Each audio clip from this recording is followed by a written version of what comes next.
Hello friends and fellow collectors, thanks for joining me for another episode of Diecast Emporium. This video I've been looking forward to for a little over a year now since Brekina announced they were doing the LoneStar cabs. Now I have 4 of them here in my collection to be able to show you. There are a few more, including a couple in like an Ontario Maritime livery or something or another. But these are the 4 that I wanted, so hopefully this will be a good sample size for you guys to make a decision on whether or not you want to add this to your layout or collection. So we have metallic red, metallic blue, we have black and silver, and then we have black and red. Again, these are made by Brekina in 1/87 scale and are based on a 2010 International LoneStar truck cab prototype. So let's take a closer look at each one in the box, and then we'll unbox each of them. So there you go. Here's the black and silver one. Kind of gives off some Harley-Davidson vibes, but it doesn't say Harley-Davidson anywhere on it. Here's the item number and description for this one. The item number, of course, is that 85825 number. Alright, here's the black over red, another sharp livery scheme. Here's the side for this one and the item number. By the way, the back is the same for all of these. Just saying that this is a scale model and not at all a toy and not for anybody under the minimum age of 14. Gonna be hard to pass on this one as my favorite, in my humble opinion. This metallic red really looks great, especially under bright lights. And this one is 85826. And last, we have the metallic blue, which also looks absolutely spectacular. And this one is 85828. All right. Let's pause momentarily, give me a second to unbox these, and then we will see what they look like.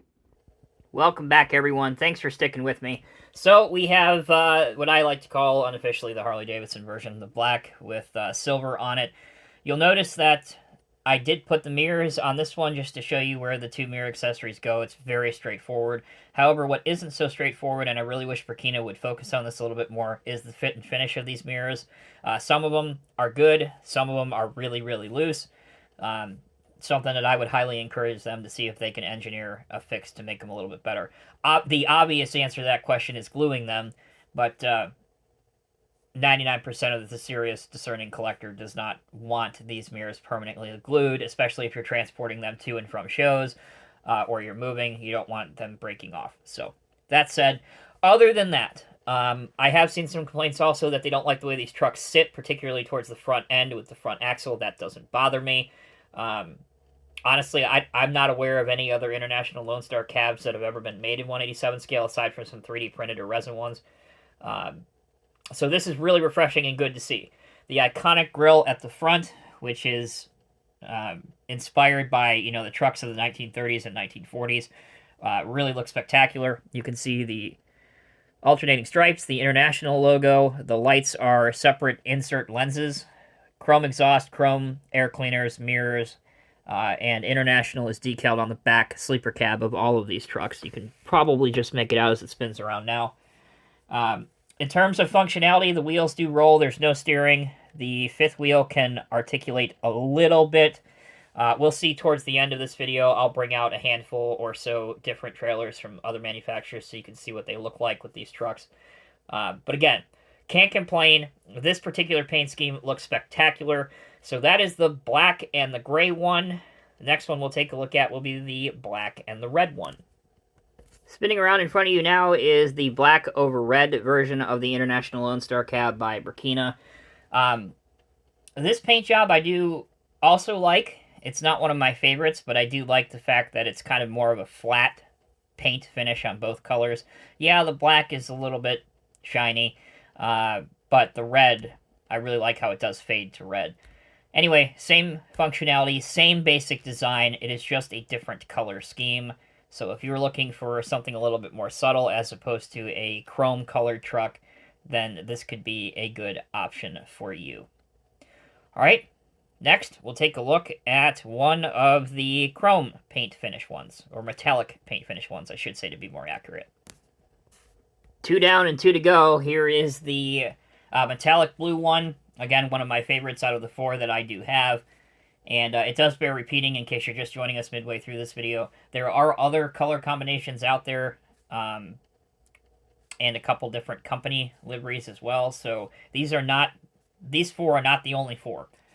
So make sure you check out the web or a local model train show if you want a version that's different than these. Again, same cab, same chassis, same body, same everything. But I do think that the lights and the International logo and really the chrome sticks out a lot better on the metallic trucks. As it spins around, you'll get an even better view of that. But you guys let me know. We're going to see the red one here in a minute, but out of these four, which one are you looking to add to your collection and which one is your favorite? Last but not least, we have the metallic red version, which also can be kind of misconstrued for a burnt brown color. Either way, I think it looks really, really good. This, as I said before, this is the standout favorite of these four for me. I just think it looks really, really good. We'll let this spin around one or two more times, but I do want to end the video by showing you a couple different trailers that these can be posed with, and you guys can make the decision based off how it looks, if you think it would be a good pose or not. As for retail price for these truck cabs, they're roughly between, I've seen them anywhere from $38 to $43, somewhere in between. Might be a little bit high for what you get, if I'm honest, but certainly if you are looking for an example of a contemporary modern International LoneStar cab, in 187 scale anyway, this is pretty much your only option. And one other comment I would like to make as well is if anybody from Brekina, IXO, Premium Classics, anybody's listening, I think it would be a fantastic idea to include an extra set of mirrors with each of these trucks. It's not going to cost that much money, honestly, at the end of the day. And I do think that it'll end up saving money once collectors start asking for a replacement set because they broke one or are missing one, yada yada. Just something to think about. I always like to throw out possible improvements that people may not think about. That's one that's pretty obvious and one I think that could be implemented rather easily. All right, let's take our last break. When we come back, we will show these trucks with some trailers.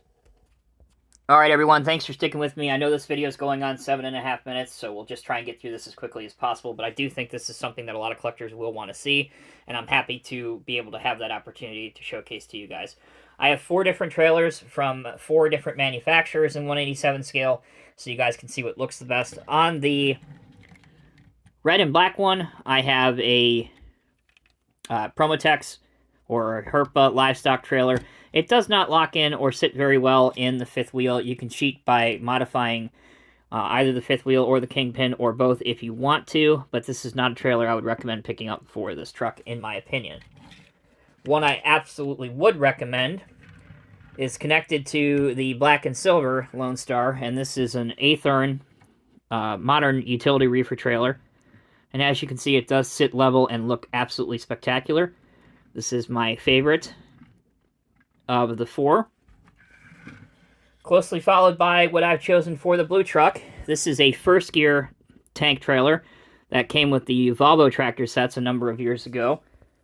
As you can see, again, it doesn't sit totally perfect or totally level. You can obviously modify that, which I'm sure some of the more serious 187 scale modelers will do. But either way, I think it makes a good looking pair.